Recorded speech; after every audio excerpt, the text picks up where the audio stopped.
Assalamualaikum warahmatullahi wabarakatuh. Perkenalkan, nama saya Anissa Audrey Arsyanti dengan NPM 201705134 dari kelas A. Di sini saya akan membahas tugas 1 dari mata kuliah POK, yaitu sistem bus. Pengertian bus system dalam arsitektur komputer merujuk pada bus yang digunakan oleh sistem komputer untuk menghubungkan semua komponennya dalam menjalankan tugasnya. Sebuah bus adalah sebutan untuk jalur di mana data dapat mengalir dalam komputer. Jalur-jalur ini digunakan untuk komunikasi dan dapat dibuat antara dua elemen atau lebih.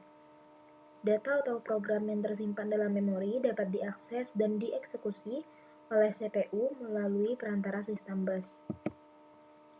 Sebuah komputer memiliki beberapa bus. Agar dapat berjalan, banyaknya bus yang terdapat dalam sistem tergantung dari arsitektur sistem komputer yang digunakan. Sebagai contoh, sebuah komputer PC dengan prosesor umumnya Intel Pentium 4 memiliki bus prosesor frontside bus, bus AGP, bus PCI, bus USB, dan bus ISA yang digunakan oleh keyboard dan mouse, dan bus-bus lainnya.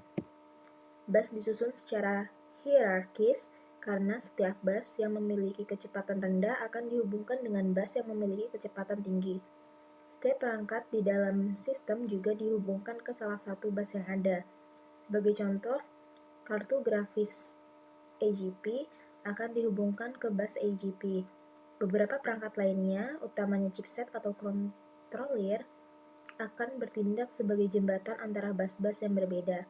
Sebagai contoh, sebuah controller bus SCSI dapat mengubah sebuah bus menjadi bus SCSI, baik itu bus PCI atau bus PCI Express. Berdasar jenis busnya, bus dapat dibedakan menjadi bus yang khusus menyalurkan data tertentu, contohnya paket data saja atau alamat saja. Jenis ini disebut dedicated bus. Namun apabila bus yang dilalui informasi yang berbeda, baik data, alamat, dan sinyal kontrol dengan metode multiplex data, maka bus ini disebut multiplex bus. Kekurangan multiplex bus adalah hanya memerlukan saluran sedikit sehingga menghemat tempat, tetapi kecepatan transfer data menurun, dan diperlukan mekanisme yang kompleks untuk mengurai data yang telah dimultiplex. Sedangkan untuk dedicated bus merupakan kebalikan dari multiplex bus. Struktur bus. Sebuah bus sistem terdiri dari 50 hingga 100 saluran yang berbeda. Masing-masing saluran ditandai dengan arti dan fungsi khusus.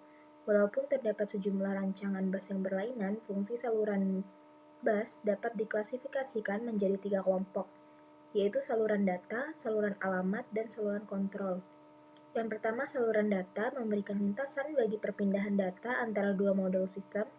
Saluran ini secara kolektif disebut bus data.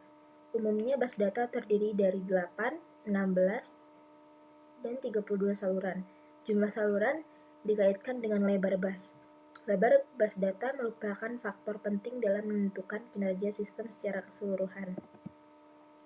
Yang kedua, saluran alamat digunakan untuk menandai sumber atau tujuan data pada bus data. Lebar bus alamat akan menentukan kapasitas memori maksimum sistem. Selain itu, umumnya saluran alamat juga dipakai untuk mengalamati port-port input-output.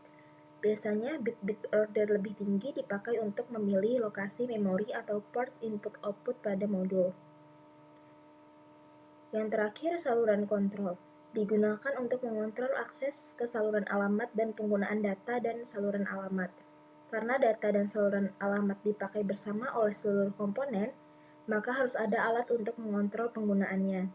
Sinyal-sinyal kontrol melakukan transmisi baik perintah maupun informasi pewaktuan di antara modul-modul sistem.